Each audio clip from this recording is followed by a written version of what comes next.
మా డాలస్‌లోనే one of the biggest temples అయిన కార్యసిద్ధి హనుమాన్ టెంపుల్‌కి అయితే వెళ్తున్నాం ఇవాళ. And it's day 37 of daily vlogging and it's Sunday. పొద్దున్నే లేచి స్నానం చేసేసి 8కి బయలుదేరదాం అనుకున్నాం. బట్ 8:15 అయింది బయలుదేరేసరికి. ఇట్స్ ఓకే 40 మినిట్స్ డ్రైవ్ ఉంటుంది. పైగా ఇవాళ సండే అయ్యేసరికి అసలు ట్రాఫిక్కే లేదు. అండ్ గుడి ఇంకా బయట నుంచి లోపల దాకా మంచిగా పీస్ఫుల్గా అందరూ మన ఇండియన్సే. అసలు డాలస్‌లో ఉండే వాళ్ళకైతే ఈ గుడి తెలియకుండానే ఉండదు అసలు. ఇంకా ఫుల్ జనాలు అండ్ ఆల్సో ఈవెంట్ జరుగుతుంది. అందరూ మంచిగా ట్రెడిషనల్గా రెడీ అయిపోయి వచ్చారనమాట సండే అయ్యేసరికి.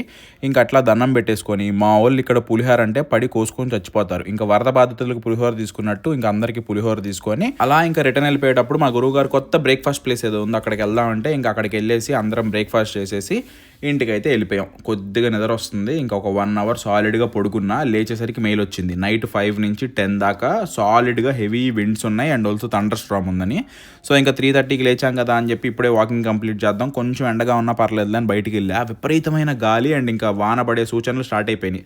సో ఇంకా అలా ఫాస్ట్గా ఒక 1 అవర్ 5 మినిట్స్ 3 మైల్స్ కంప్లీట్ చేసేసి వాళ్ళకి అలా ఇంటికి వచ్చేసి ఫ్రెష్ అయ్యి టైం పాస్ చేసి ఇంకా సాయంత్రం టార్గెట్కి వెళ్ళి కొంచెం బేసిక్ స్టఫ్ పాలు షాంపూలు అవి ఇవి కొనుక్కోవాలంటే మా వాళ్ళు ఇంకా టార్గెట్కి వెళ్ళిపోయాం. వరుసగా ట్రైన్ బోగీలు వెళ్ళినట్టు వెళ్తున్నారు చూడండి లోపలికి.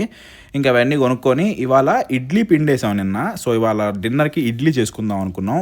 ఇప్పుడు దాకా ఎన్నిసార్లు ఇడ్లీ చేసుకున్నా సరిగ్గా రాలా. ఈసారి ఎలా వస్తాయో చూద్దామని చేసాం. పర్లా చాలా సార్ల మీద బెటర్గా వచ్చినాయి. ఇంకా అట్లా డిన్నర్కి ఇడ్లీ తినేసి పడుకుంటున్నాం. అదనమాట వాళ్ళకి టాటా బాయ్.